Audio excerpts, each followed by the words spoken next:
Sorry I've not been uploading any videos lately, but I've been a bit busy. Just returned from a week in Greece. We've had 10 days away, myself and the family. It was my youngest son's 6th birthday and the wife's 40th birthday, 20th birthday. So I wanted to do something special for the pair of them before I disappeared on my Norway trip. Yeah, so I've had 10 days away all in all. We set off and a few days in London, seeing the sights and whatnot. And then we went over to Rhodes, and beautiful holiday, excellent weather and excellent food. First time on the bike for a couple of weeks really. I left Big Susie here on trickle charge in the garage while I was away, and she fired up a dream when I got back, which is good. It's got 2 more days until my Norway tour, and I am a little bit cacking it, if I'm honest. I'm very nervous. It doesn't feel like I'm prepared. I thought I'd get out for a pair of hours on the bike and then look at starting to prepare a few things, get the old checklist on the go and start to pack. A few weeks ago I went out on a Wednesday ride out with the Stavanger lads, and it was a sprightly ride and the bike wasn't particularly behaving itself, and it felt like it would have cut out at any time, you know. Then we did a ride from that fabric centre over a few twisties and over the mountains, and then when I did finally stop at a junction to turn left, put my left indicator on, and the bike stalled and I couldn't start it again. Then I started it and then it behaved itself. The FI light, fuel injection light, the red warning light, that kept flicking on. The rev counter was up and down, up and down, up and down. All the display was flashing. So to me that pointed to me electronics. A couple of days after that it fired up fine, and I took it out for another sprightly ride, and then when I got to the end, the bike, it just seemed like it wanted to die on me, you know. Yeah, so the bike's not been particularly behaving itself, and it's at the back of my head, and I've got 2 days to go for this Norway trip, and it's there like a bit of a bad gremlin saying the bike's not going to be good, or the bike's going to break down on the trip. Packing gear, and I've already got the list and I know that I've got everything to hand, so all I've got to do is throw it all in the bag and I'm ready to go. I think what's making me nervous about the trip is the uncertainty, you know. I thought, get on the bike today, that'll make me feel a little bit better, and I can get my head back in the game, because when you're on the bike you've got a lot of time to think, haven't you? Tell you what though, it's a very warm day. Well, she's doing alright now, Big Sue, she's behaving herself. It's been a while, baby, hasn't it? It's been a while. On my previous videos I've been moaning about the battery life on the GoPro Hero 3. I looked at the problem, and another vlogger called EN187 recommended that I get a battery eliminator pack for the GoPro.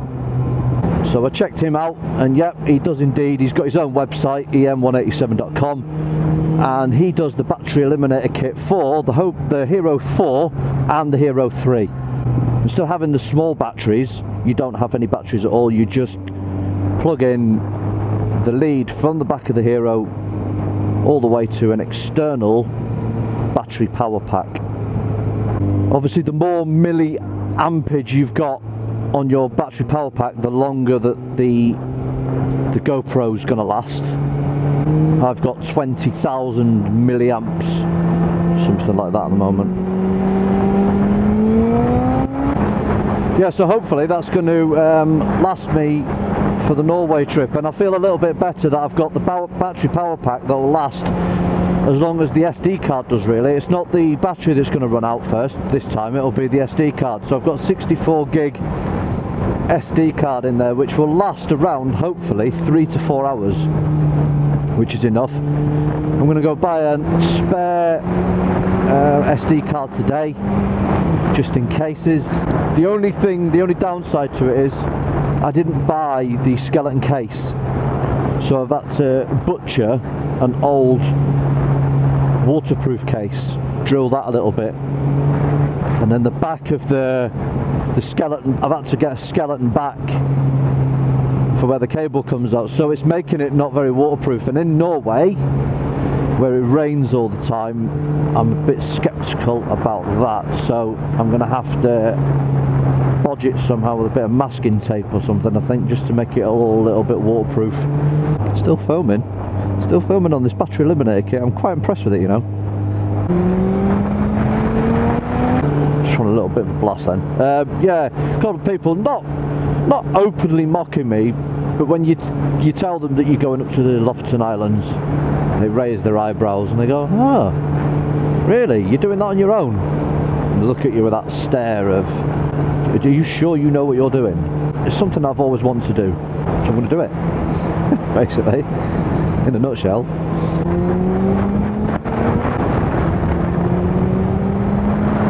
I'm so happy with this Battery Eliminator Kit, it's untrue. I'd have gone through now about 4 batteries. I've missed these roads though. I have missed these roads. Well, she's getting a good run out anyway, Big Suze. She's behaving. She's behaving. Well, I've given it a couple of blasts out now, and the chain that I replaced, that's still in one piece. That was the first time I'd ever changed a chain and sprockets. And all's well there. The only thing that I'm really worried about on the trip is the mechanical soundness of the bike. And I don't know why I'm really that bothered, because I brought it out from the UK to Norway, and she was beautiful. She run like a dream, and she's always run like a dream. She's never let me down really, apart from this cough and a spluttering the other day. So I don't know. I mean, it's part of it, I suppose, isn't it? Prepare the best you can, plan for the worst. I mean, I'm in the Norwegian NAF, it's called NAF. It's basically the AA. Oh, another thing to note as well. I've been moaning about this pain in my shoulder. Finally got off my backside and went to go and see a really fit, good-looking Norwegian physio. So she needed that within an inch of its life, and then she stuck me with 6 acupuncture needles. Man, she pummeled me. Stuck all her knuckles right in. I've got this tiny knot there, about that big. That's the one that's given me the most aggro. So hopefully, I mean, it's feeling good now. I don't know what it's going to feel like at the end of the ride, but it's feeling good now. I'm not feeling it whatsoever. Oh, it does feel good to be back in Norway though.